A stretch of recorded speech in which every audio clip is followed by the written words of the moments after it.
WWT presents Meet the Chief. Hi, everybody. Welcome to another episode of Meet the Chief. I'm your host, Tracy Sever. I'm the head of Global Security Strategy and Go-to-Market here at WWT.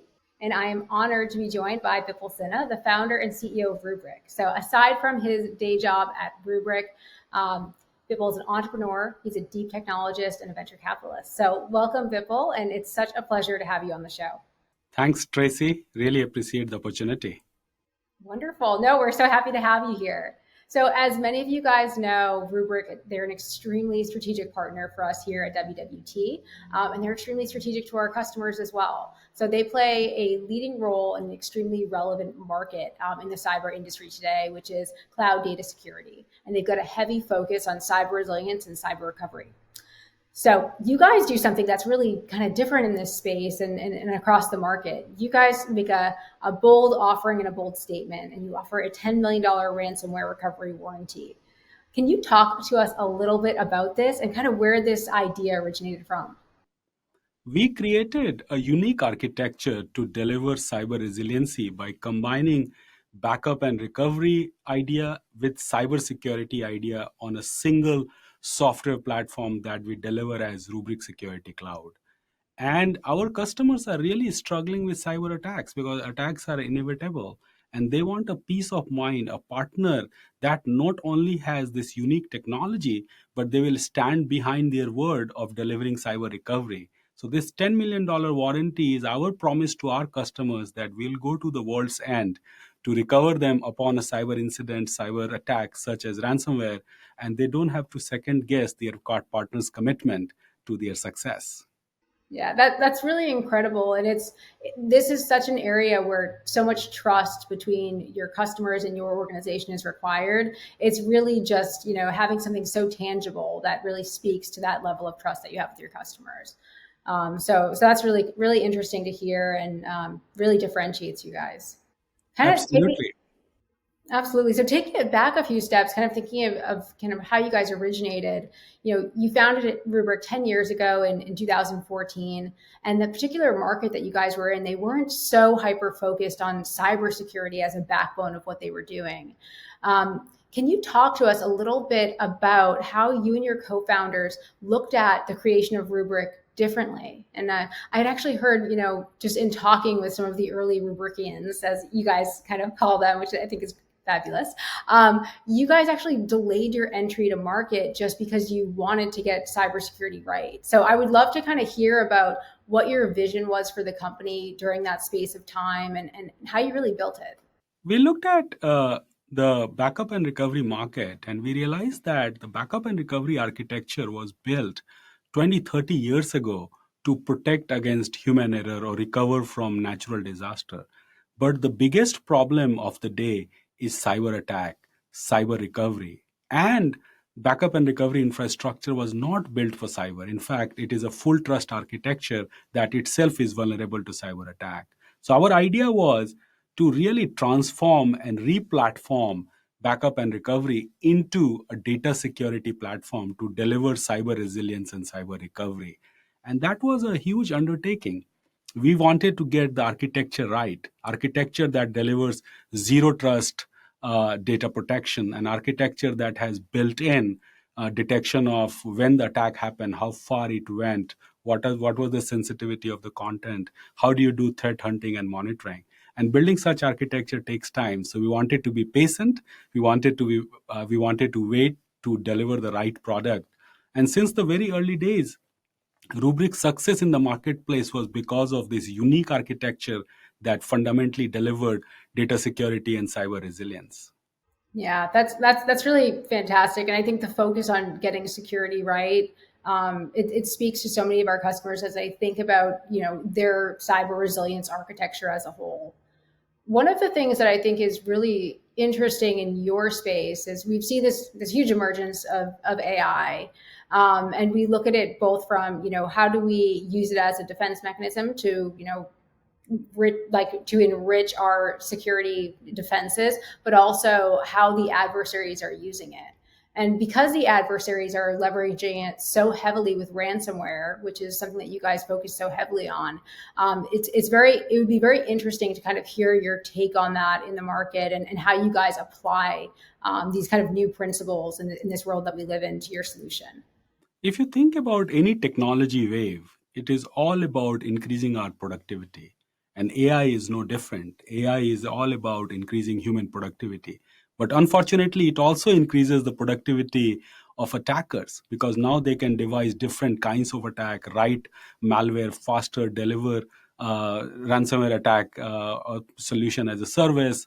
So the defenders have to think about how to fight fire with fire, and they have to also apply artificial intelligence and machine learning to be able to comprehend full extent of cyber attacks, because the volume, variability, and velocity of cyber attacks have gone beyond human comprehension. So we looked at it and we said, how do we use generative AI to deliver the capability to do cyber recovery, threat hunting, and monitoring, from to deliver this capability to the IT operators, to the SecOps team, so that they don't have to learn a lot of different technologies and able to speak in English or type in English and get the outcome. And that was our AI defense and recovery that we call Ruby.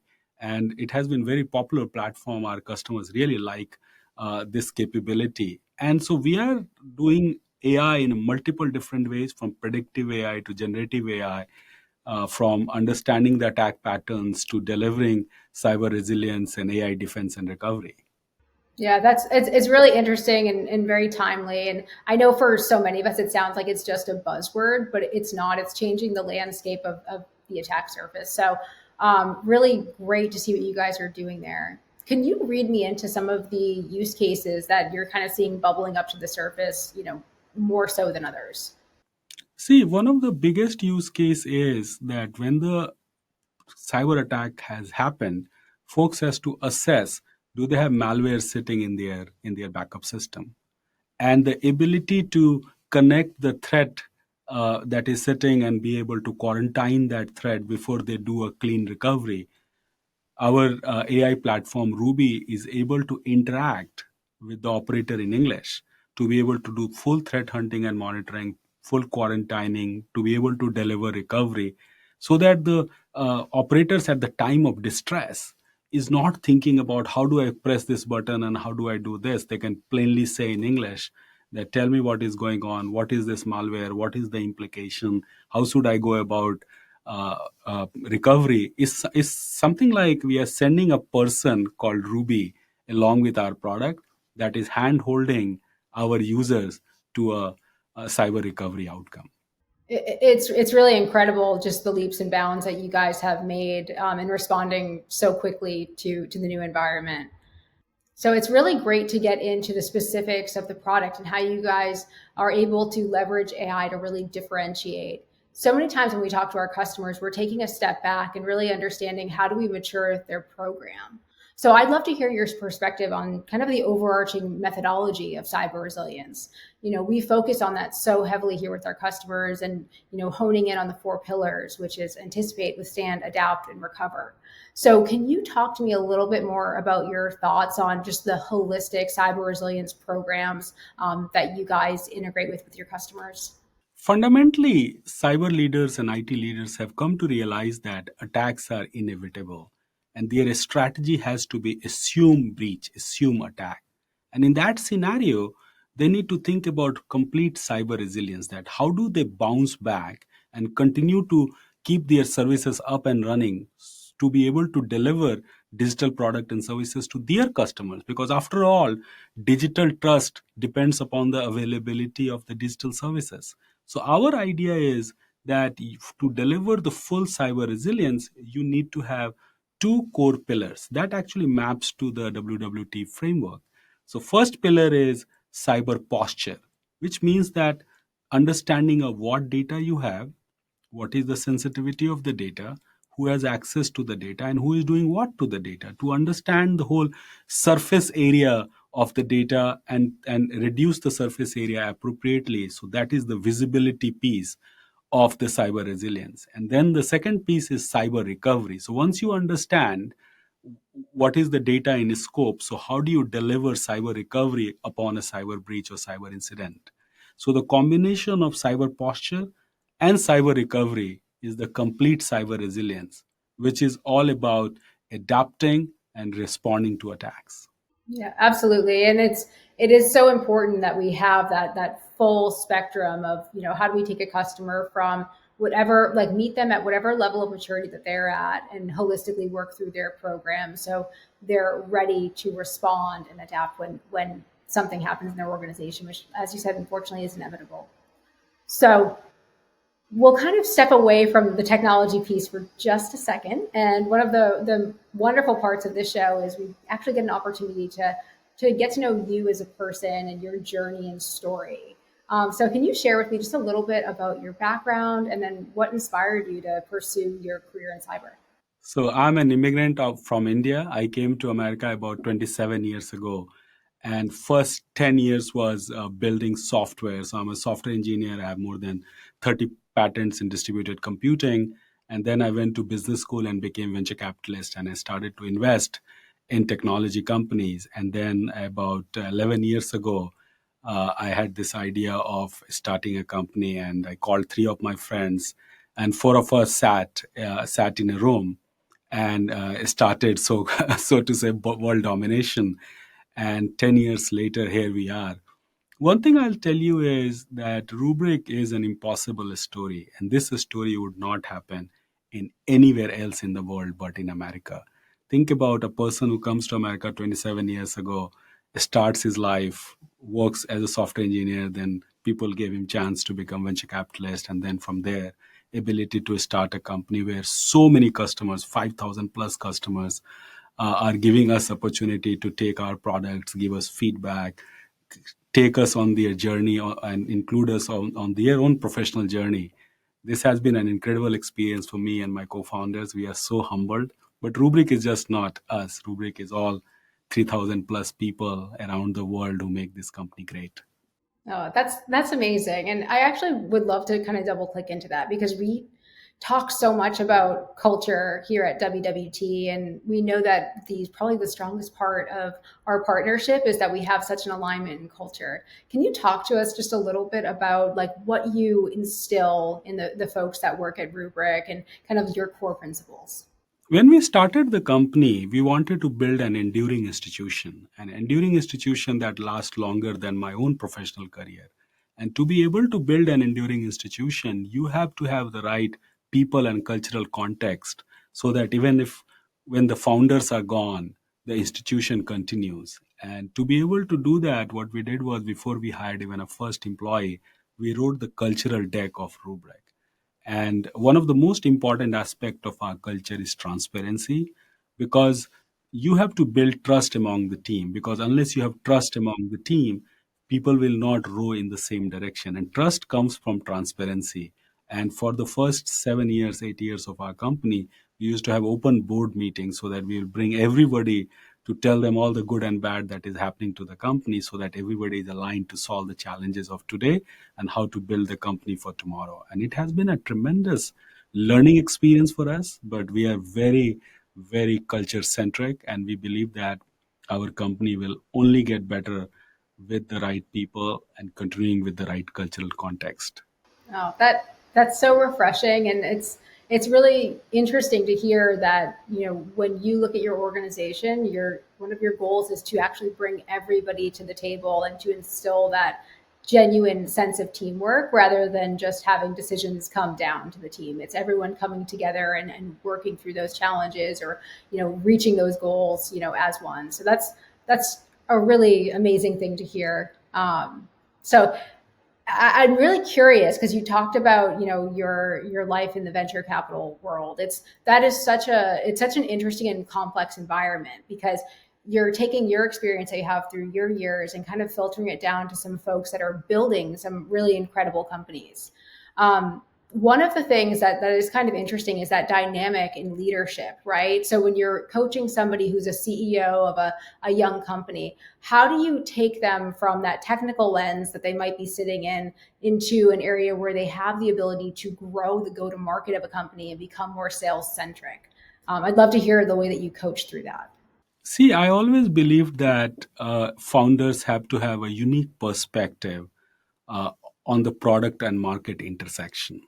This product and this market, they need to have a unique perspective to be able to create an impact. And many a times, founders are very good at conceptualizing the product, but they have some learnings to do of how to tell the story of the product market and the story of the company in a way that instills confidence in early supporters and early buyers of the technology. So this transition from purely inward looking product building to this outward looking selling an early go to market and instilling confidence in the broader marketplace that you're not fly by the night operation and you are here and as an evangelist to go build a long term product and a company. That is the first level of transition that I focus on. And then the second level of transition from there is that once you gain some early market traction, then how do you build processes and architecture of the business so that you have repeatability of the business, so that your customers are not surprised when they call you for customer support things, and you are not hair on fire all over the place. So the going from pure technologist to a market evangelist to an operator of the business is the journey that every founder has to go through. I personally went through that journey, and when I talk to budding entrepreneurs, I talk about that journey because it's a very important transition and a hard transition to make.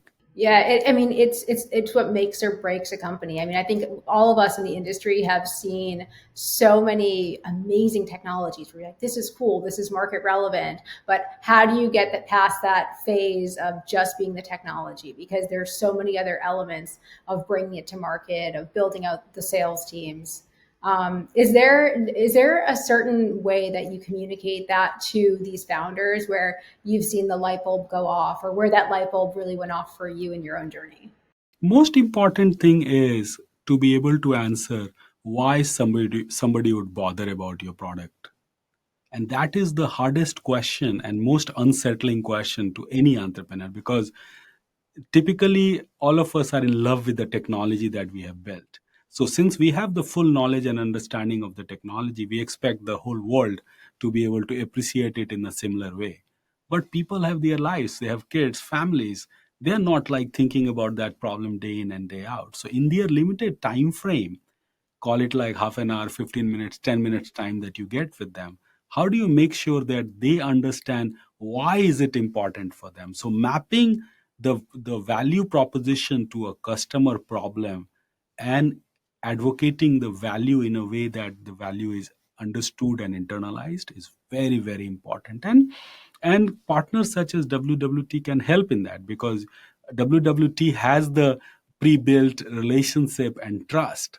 So a new company coming in with a great technology and partnering with WWT is a huge superpower because then you are taking the WWT's trust and relationship with your own technology to really start the market penetration. Yeah, that I love to talk about this with you, and your insights are so interesting. You had actually made a comment in an article I read about just kind of like the different life cycles of organizations. It's kind of like from like the cradle to the grave. And could you talk a little bit about what your vision and methodology of a company's life cycle and their growth trajectory? Company's life cycle goes through different phases of what is the most important thing for the company to do. So if you look at the very early days of the company, the most important thing to get right is, do you have the right architectural foundation so that you can deliver this product in the right way if the product market fit has existed and or exists. And then the second phase is that how do you create a distribution for the product? So hiring sales and marketing and creating the go to market plans and a strategy. So there you have to learn what works, what is the repeatability, what is the repeatable message, what is the problem that people are attaching to. And then the third phase is a scaling phase. That once you have right product and understood the right marketing and messaging, then you hire more and more salespeople. Then you go to partners such as WWT to amplify and really get leverage on the distribution. So that's the three phases. See, building a company is a never ending story. Rubrik has no finish line. This is an infinite game that we are in. And in this infinite game, I'm playing my part to give Rubrik the biggest opportunity for its biggest success. And I'm hoping as the company goes into this, today we are in our second decade, we'll go on to the third, fourth decade, to have this company that lasts longer than my professional career and truly becomes an enduring institution. Wow, that's such a legacy to leave. I love that that's the vision for Rubrik, and you can see it in how you guys work. It's not about a quick exit; it's about building something meaningful for your customers that's going to withstand the test of time. So that's really cool to hear, and it's appreciate honestly all of the insights that you have, especially on the VC world, on companies in their growth stages, because our viewers, they're from all over. They're our customers, they're our partners, and they're living and breathing this. So it's a huge passion, I think, for almost everybody in the industry to see how organizations go through these phases. And Rubrik's just such an amazing example of a success story. So I'm going to bring it down to our final question here. And one of the things I'd love to pick your brain about is looking ahead in the cybersecurity industry. Where should we be focusing our attention? I know we talked about things like AI, but I think there's really probably so much more to add to this conversation that we can kind of leave with our viewers. Traditional cybersecurity has focused on prevention of attacks, trying to stop attacks. But you can't stop the unstoppable. And even after buying 60 to 80 different tools, security leaders and IT leaders are still grappling with attacks and data breaches. So the future of cybersecurity is cyber resilience, where businesses are prepared to recover and continue their operations and keep their services up and running, even in presence of cyber attacks and breaches. And to get cyber resilience, you need to have your data secured. That's what we do. That's the future of cybersecurity. And we want to build the future of cybersecurity. That's awesome, extremely insightful, extremely accurate. We see it with our customers as well as we're building resilience into all of their cyber strategies. We are so excited to have had you here with us to talk through this and to continue our partnership, really just doing meaningful things for our customers together. So Vipul, thank you so much for taking the time to sit down with us in this episode of Meet the Chief. And we look forward to partnering with you and working with you further. Absolutely. Thank you to you, Tracy, and to the whole WWT team for this opportunity and to a great year ahead. Wonderful. Thank you.